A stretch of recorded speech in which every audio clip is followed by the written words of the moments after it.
Abafana bomoya, umuthi oceda igweletu.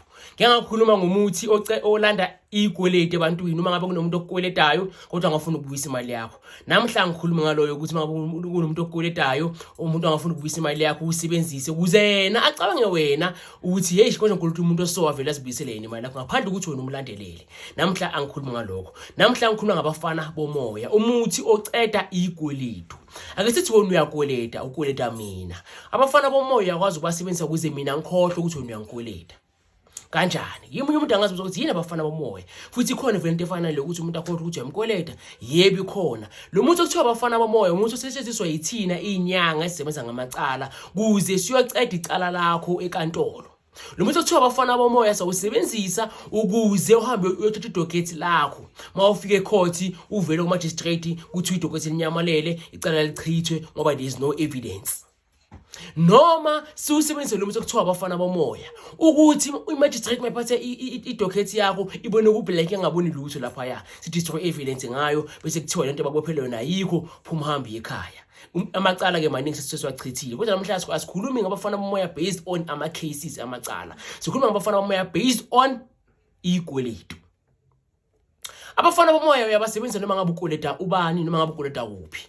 Abafana bomoya uyabathuma ebusuku ngo12 uchaze ukuthi wathuma kuphi ayocedela isikweletu sakho. Lapho wathuma khona bayokhohlwa ukuthi wena uyabakweleta.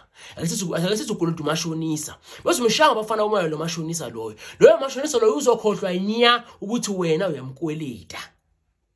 Ngale ndlela okwazi ukuthi uthathe ngayo evidence. Noma akasithi ukweleta esaseni company. Une-account esitolo esithile usuyahluleka ukuyikhokhela uyakweleta ke manje. Uyakwazi ukusebenzisa abafana bomoya ukuze isikweletu sakho sinyamalala ngabonakala ukuthi uyakweleta. Ukweleta isociety. Uyakwazi ukusebenzisa abafana bomoya ukuze isikweletu sakho sinyamalala ukuthi uyakweleta isociety. Ukweleta umuntu. Uyakwazi ukumbiza ngegama umuntu usho ukuthi umuntu osongakho ukuthi uyamkweleta. Into ebalekile ukuthi uthole igama nesibongo salomuntu omkweletayo. Kuze ezokwazi ukukhohlwa ukuthi uyamkweleta. Lo muthi bawuthuma emntwini ufike ukuthebule ingqenye yomqondo wakhe akhohlwe nya ukuthi wena uyamkweleta. Uma ngabe lapho ukweleta khona bayafaka izinto zabo bazikhipha on record. Uba specific mawuthuma lo muthi kuze uzokwazi ukuterminator neinformation from ama computer. Umuthi ukhona abantu bakithi umuthi ukhona umuthi uyaphila. Ihlatha sashiyele khokho omkhulu bethu. Zinamandla kakhulu. Into ebalekile ukuthi ukwazi ukuhlanganisa umuthi.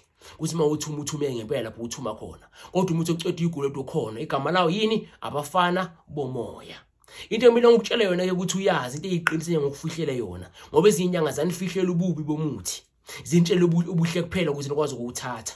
Mina iqiniso ngizokutshela. Uma ngabe ufuna ukushaya icompany ethile kuhle kakhulu ibank nako konke lokho ngoba ibank lo muntu ozolobela kufonela athi uyakweleta kuyona yakhe. So ushaya ini? Ushaya ibank, awushaya umuntu. But mawushaya umuntu ngoba umuntu uyena nomkweleta yamela ukuthi lento uyothebula emqondo ingqenye yomqondo wakhe ukuthi ukhohlwe ukuthi uyamkweleta. You need to consult first ukuthi lo muntu uyaka akacoshwanga yini. Kunento ekuthiwa isicupho into engakhuluma ngayo lapha ukuthi isicupho into electric fence. Umuntu bangathi ukugadla ngomuthi omubi awungeni ubhounce back ubuyele kuye. So lo muntu lo uzomshaya mangabe ucushiwe lento lenye isebenze kuye izobhounce back ubuyele kuye. Mayibuyela kuwe bese yenza ukuthi uphambane lo mqondo ngoba lento bekufike bekumele ifike kulo muntu lo ya ithebula igqenye yomqondo wakhe ukuze akhohle ukuthi uyamkweleta wena. So mangabe ucushiwe lo muntu loyo uzobounce bese kothebule kumqondo wakho mathebule umqondo wakho wena awuzikweleti uzovela phambane lo mqondo ube umuntu abakubulisa manje bese uphendula after 20 minutes athi oh kunjani. Kunabantu esima ukukhuluma nabo ubone ukuthi lo muntu lo ungiphendula manje sengeze ngikhohleni ukuthi ngiyabuza into eso. Yabona uzophazamiseka ngaleyo ndlela leyo ngomqondo. Uma ngabe lo muntu ozomshanga abafana bomoya yena uzicuphile. Kodwa ke ukhululeka kubona bonke abantu abayicuphile. Emhlabeni abantu into yokucupha abayaziyo bayingcosana bancane kakhulu. Ngasho nje ukuthi only 5% eyicuphile. Abantu abaningi abacushwa kodwa baqinisiwe. Baqinisiwe umuntu uyakwazi ukumshanga abafana bomoya ngoba uyakuthebula umqondo wakhe. Sithe umuntu abafana bomoya wasebenza ebusuku ngo12. Ebusuku ngo12 yonke into iyama. So uzokwazi umshanga abafana bomoya uthebula umqondo wakhe ukuze akhohlwe ukuthi wena uyamkweleta. Makacushiwe kulapho khona okumele khona ukuthi ungamshaya bafana umoya ngoba kuzongena wena inkingeni. Kunemhluko omkhulu kakhulu phakathi kwesicupho nokuciniswa. Uma ngaba uwazi umehluko, please visit any of my media platforms ngikhona ku YouTube, Instagram, Twitter, TikTok na everywhere nje.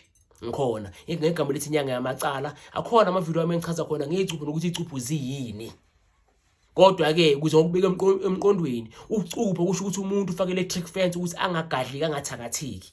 Mawumshaya into ibuyela kuwe ayenzeki kuwe, ukucushwa ke lokho. Kodwa uma ngabe umuntu okhona sohlolile ngaye wabona ukuthi akacushwanga, uyakwazi ukumshaya abafana bomoya. Umshaya abafana bomoya ukuze akhohlwe ukuthi wena uyamkweleta.